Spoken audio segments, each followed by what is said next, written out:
I got up at about 4:45 in the morning. I'm into the radio station by about 5:15, and on the computer to begin the show. I'm on at 9 o'clock, of course, so I'm there about 3.5 hours before airtime to try to put the show together.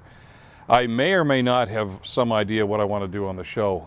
We usually break it down into 15, 20-minute segments, 1-hour segments if there's something special going on. But I don't like to book too far in advance because I want the show to be current and I want it to be something that people are going to grasp. And so as a result, you don't want to go 4, 5, 6 days in advance because by then you don't know if that's going to be news, you don't know if it's going to be relevant.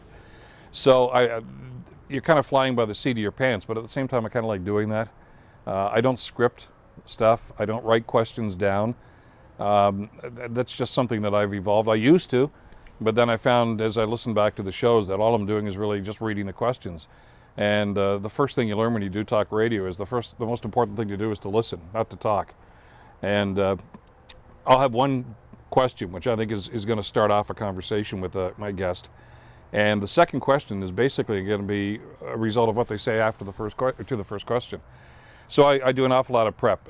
It's on the internet. Thank God for the internet. I mean, when I started doing this, it was stop off at the 7-Eleven and grab whatever papers have been delivered. And if they didn't have any, God help you. You kind of made it up as you went along. But I can scan 25, 30 newspapers in a morning. I don't read them, obviously, the whole thing. The stuff that I think is going to be germane to what the audience wants to hear and what I want to do on the show.